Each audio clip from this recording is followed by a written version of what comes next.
lépp ci yàlla lay dellu xam nañu ne itam ne nit yàlla sàkk na ko ci indi ko ci suuf si dënk ko lépp la mu sàkkoon ndax mu jëriñoo ko ndax itam mu gën di ko rafetal te ci li yàlla sàkk ndox am na ci solo torop fu ndox amul dund amul dëgg la yenn saay ndox dina indi njaajaañ waaye ci lu bëre ndox mooy dund sanc na nit ci kanamam te dënko ci loxoom lu bëre nañ ko gërëm moom sunu yàlla te di ko ñaan mu wàcce barkeem ci sunu forage bile la dinañu ànd ñaan kii ñi ñu fexeel forage bile ak ñëpp ñi mu àndal ñaanal sunu maire ak adjoint yi ak conseil yi ñaanal population bi yëpp ci commune Fandène rawatina ci gox gile ndax ñun ñooy gën a jëriñoo ndox mi lee di walangaan forage bi lee ñaanal itam partenaires yi yëpp ak bienfaiteurs yi yëpp ni ñu ko sunu borom Yesu Krista jëmantale ak ca la mu di ñu digal ci yàllee fam nañu ànd ñaan sunu baay bi ci asamaan na sa tur sell na sa nguur dikk loo bëgg am ci suuf naka ci asamaan may ñu tey suñu dundu bés bu nekk teral ñu suñuy tooñ ñu baale nañu tooñ te bu ñu bàyyi ñu tàbb ci bëlis wande musal ñu ci lu bon. Prions le Seigneur. Tu es béni, Seigneur notre Dieu, et digne de louange, toi qui veilles à achever ta création par le génie et le travail des hommes. Toi qui manifestes ta grandeur et ta bonté par toutes les découvertes de l'humanité, nous t'en prions. Accorde à tous ceux qui cet ouvrage fournira de l'eau dont ils auront besoin, de reconnaître en toi la source d'eau vive, où ils pourront puiser l'eau qui jaillit en vie éternelle. Ci barke Krista bi sunu borom. ndox mi lee ñu barkel dinañu fàttali ñun ñi baptisé yiw baptisé boobule di ñu jotloo dundagadul jeex ga te dina doon ci forage bile ak ci ñëpp yéen ñëpp ñi fi nekk barke yàlla teewaayu yàlla ak lu ñuy musal itam ci seytaane ak ci lépp lu bon lépp loo xam ne lii day indi ñaawteef. tey day mbégte gu rëy la ñu am ndax lu wax ji baroon liggéey yëpp mën na wax ji yëpp daanaka jaratu ko ndax la mu digge woon matal na ko jigéen da yéenatul pan te forage bi mu wax ne bi ñu ubbi nii ak bi ñu war a ubbi fee buñ ko defee jonction ak bi desoon fële yaakaar naa ndox du amati problème fii ci Fandène ga nit nag boo jànnak lu ñu liggéey lu set bi nga ne liggéeyu fi dara loolu moom dañ lay bàyyi sa xel rek xam ne nit moo mel noonu boo gisee asamaan saa nga ne asamaan newu fi loolu ki itam ku ko waatit da ngay waat lu la neex rek waaye monsieur le maire Augustin Tine moom wàccoon na ak waa Fandène la ko waroon ci wàllu ndox ci wàllu courant ci wàllu yoon ci wàllu social ci wàllu éducation ak santé ak lépp mat na ndax ñëpp nous sommes comptables te suñu document sur les réalisations bu ko ñëpp a jotee dinañ xam ne foontuñu liggéey nañu dëgg te liggéey rek la sant kon nag di gërëm suñu borom bu baax di ko gërëm di ko ñaanal itam yàlla doole ko leer doole ko wér gërëm monsieur le président de la République Macky Sall ndax lépp lu ñu mën yàlla ak président Macky Sall moo ñu ko mën loo kon ñu ngi koy sant di koy gërëm di koy ñaan yàlla doole ko ndam doo yokk dëgëraayu fauteuil bi mu yàgg ci fauteuil bi itam Augustin yàgg ci wetam ndax lépp nekk jëriñu Sénégal nekk jëriñ département Thiès lépp nekk jëriñu commune Fandène ñu ngi leen di gërëm di leen sant bu baax. gën na koo firndeel tey yàgg na di jëf waaye tey la gën a yëf yi gën a leer ndox maa ngi nii di walangaan Anta Gaye ñu ngi koy gërëm di ko sant suñu maire moom jàppale na jigéen ñi ci kaw ba ci suuf lépp la muy def rek buñ ko xoolee presque yëpp ci jigéen ñi lay dem jigéen ñi lay gën a a servir ci lépp action lépp lu muy def ñu ngi koy gërëm di ko sant mënuñu payam jigéen ñi yëpp kontaan nañu ñëpp am nañu mbégte tey. moo ko diggoon jigéen ñi bientôt bëggatul gis kenn yanu tey def na ci jéego bu am solo lan mooy say sentiment. ma ne ñun ñëpp waa Fandène képp ku bokk ci Fandène am nga kontaan ci bésu tay bi ndax xoolal leen ma loo jàkkaarloog moom bokku ca lii nag moo ko def nu jàkkaarloog moom nu gis ko mu def ko kon nag amatul lenn lu nit war a wax waay saay yi nañu toog ma ne ki mën mu ngi nii kii def mu ngi nii ku baakaa nga nii kii ñuy jëriñ mu ngi nii leer na nañ Sambaaram suñu mbokku pël yéen am ngeen courant am ngeen ndox am ngeen lépp tey nga ñëw gunge si ministre bi lan mooy sa sentiment. waaw lii sama sentiment Raoul. kii dafa nekk nit koo xam ne kii depuis ba mu nekkee ci gouvernement bu Macky Sall. waa Fandène askanu Fandène yëpp dañoo gis seen bopp. ndax moom yàlla def ko bind nit koo xam ne kii dafa laa biir te soxla boppam taxul mu jóg. soxla askanu Fandène moo tax mu jóg. léegi nag moo tax kii ku jar a jàppale la kii man li ma koy ñaanal rek mooy yàlla na ko fi yàlla sakal moo njabootam ak waa askanu Fandène yëpp. te yéene bi mu am ci waa Fandène yàlla moo tal ko kii mooy gor mooy ku baax mu ngi nii. Abel tey nga gunge si maire bi mu indi ndox fii lan mooy sa sentiment ginnaaw mbir yi. kontaan naa trop parce que ni ko ministre bi waxee sànq maire bi vraiment Fandène mu ngi nekkoon ci ñàkkum ndox bi nga xam ne vraiment dafa kawe xamoon naa lépp li ñu doon def pour ñu wut ndox gas nañu ay forage mais à chaque fois parce que man toujours presque maa nekkoon signataire bi xamoon naa ne amul ndox ba ci ñetteel bi tamit ñu découragé amul ndox ñoom ñu def seen mën-mënu bopp vraiment mu jël ci mën-mënam mu gas forage bi uniquement pour waa Fandène vraiment mu nekk lu rafet tey jii mu oo nit ñi ne man dama maye forage pour que Fandène mën a am ndox donc kooku ku ko def vraiment def na lu kenn amul. looy wax ci activité bii nga xam ne moom nga fekkee. bon sant yàlla rek taxawaayu Baye laa fii ñëwee. parce que Augustin Baye laa ci moom. yàlla def aussi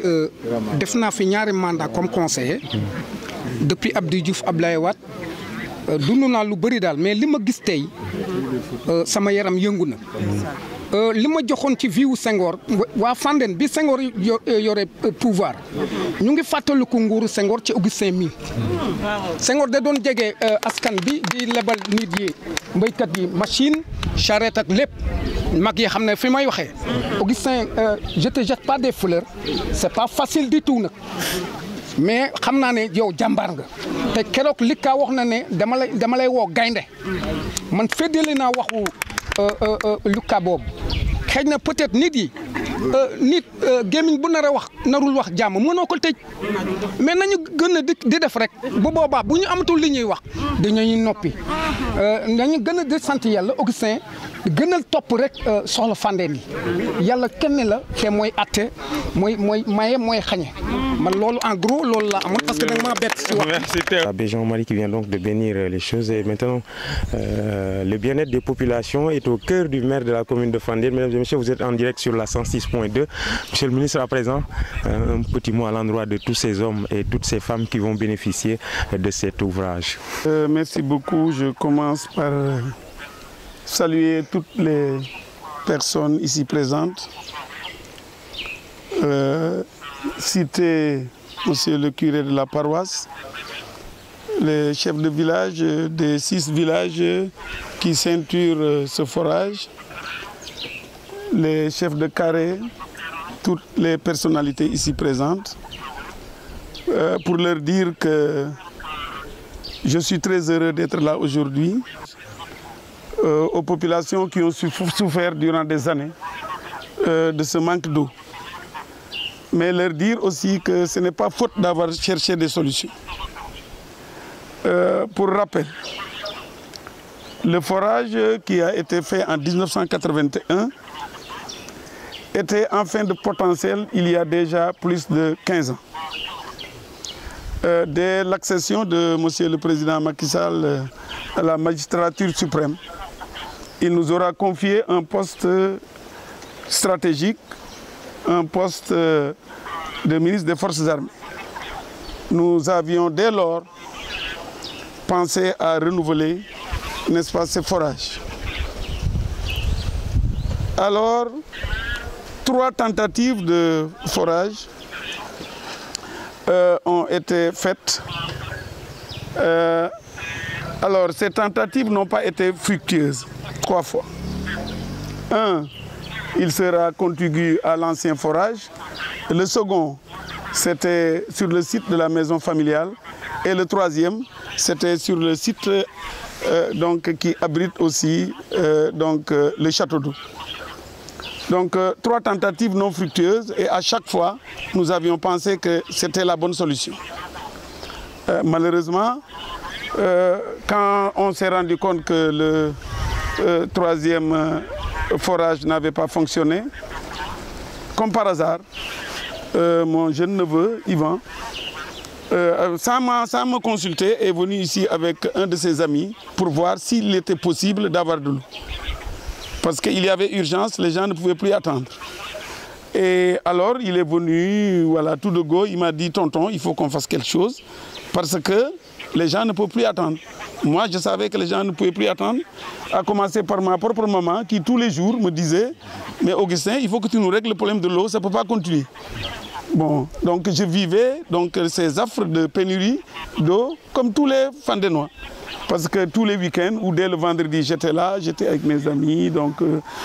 qui se reconnaîtront. Donc on était là, on avait un problème d'eau, il fallait donc rester parfois 2 ou 3 jours sans eau. Donc c'était devenu insoutenable. Mais à chaque fois, ce sont les promesses qui nous avaient emportés.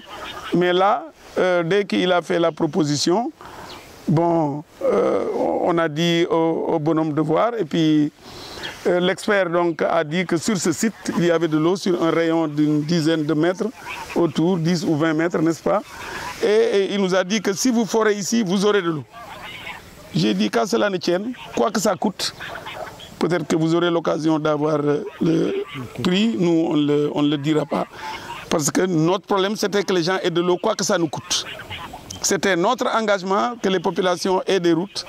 que les populations aient de l'eau, que les populations aient de l'électricité, que leur bien-être au point de vue santé et éducation se fasse. Donc c'était mon engagement, le coût était peu important. Donc on a donc, commencé à forer, ce n'était pas facile, hein, et ça s'est fait. Et donc vous l'avez dit tantôt l'abbé, nous prions le bon Dieu, nous sommes sante borom bi ci li mu ñu may parce que forage bi aussi mënon nañu ko def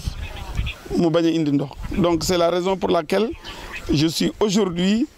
très heureux parce que le jour qu'on a sorti l'eau, j'ai appelé, on était tout le temps en contact et donc le technicien nous a dit qu'on avait de l'eau, mais non seulement on avait de l'eau, mais on avait de l'eau de qualité. Et ça, c'était extrêmement important parce que c'était un peu mon souci. Ce n'était pas avoir de l'eau seulement, mais avoir de l'eau de qualité.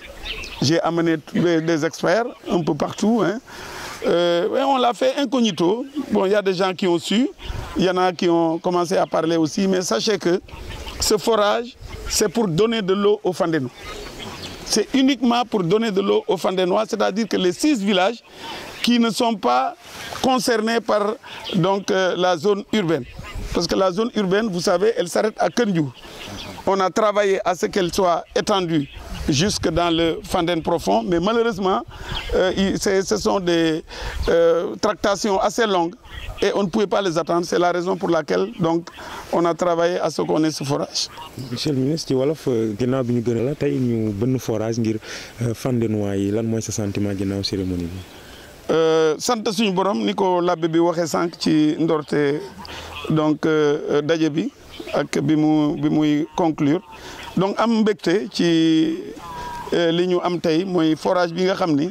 pour que nit ñi nga xam ni dañoo ñàkkoon ndox lool no ñu mën ko am parce que ay at ci gannaaw vraiment ñàkkoon nañu ndox mu nekk loo xam ni lu metti la mais comme ni ma ko waxee sànq sama engagement comme dafa ne woon ma jàppale nit ñi ci seen dundin moo xam ndox la moo xam yoon moo xam courant yaakaar naa déglu ngeen waa Bangaaj ñu ngi may attaqué parce que tout simplement nee nañu man Fandène rek lay liggéey loolu aussi dafa mel ni aussi ñun xamuñu ko mais am naa yaakaar ni loolu yëpp dina leer pour wax leen ni donc dama ci am mbégte te di wax ni ay at c'est-à-dire que forage bi ñu jëkkoon def donc 1981 la forage boobu ñun balaa ñuy accès sa boobu forage boobu ndox mi doyatul pour waa Fandène parce que dañuy yokk aussi waa Fandène donc forage bi doyatul de telle manière que forage bi moom en fin de potentiel maanaam am na jour yoo xam ni mënoo ci am ndox yaakaar naa Ferdinand mi ngi fii war nañu mën a wax exactement lu ñu fiy dund donc booba ñuy wut ay solution yi nag ci état bi la jógee woon ñu bënn ñetti forage mais malheureusement ñetti forage yi benn amu ci ndox donc comme ni ma ko waxee sànq sama jarbaat moo ñëw ànd ak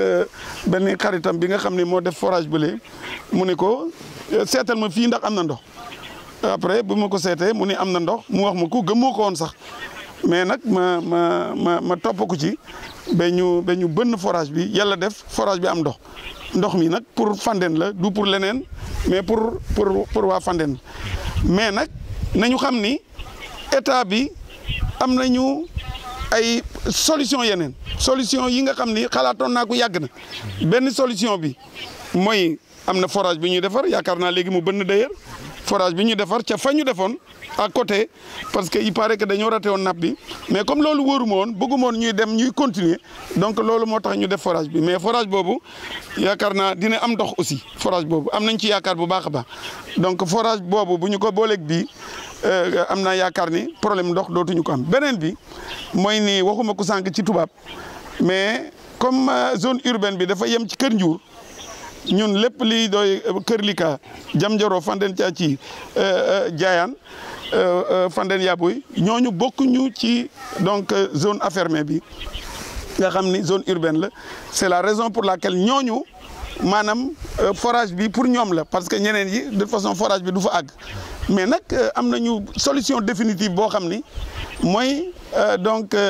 le KMS 3 KMS 3 mooy solution bi te xam nañu ni KMS 3 bi mi ngi dugg ci biir Fandène commune u Fandène daf ko jëlee donc kër Assane Ndiaye de Ndiobène ba mu dem kër Sinthiou Yoro Sadio donc ça veut dire que donc tout le Fandène moom am nañu yaakaar ni léegi problème mu ndox dootuñu ko am ala kuliyaali parce que président joxe na ordre pour que en tout cas Fandène bokk ci dëkk yi nga xam ni dinañu leen branché ci KMS 3 bi loolu aussi dañu ci am mbégte parce que sortie yi gis ngeen ko am na ba pare mais liggéeyu état dafa diis moo tax du gaaw donc diisaay boobu moo tax aussi ma waxtaan ak waa SONES ba ñu may ñu ndox waa SEN'EAU ba ñu may ñu ndox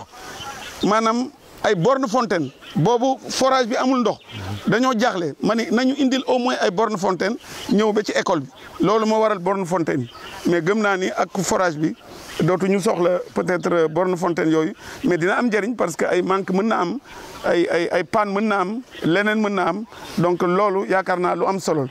te comme forage bële ñu ngi koy defar aussi gëm naa ni yooyu yëpp donc bu antoo jàmm dina am ci mbirum ndox Fandène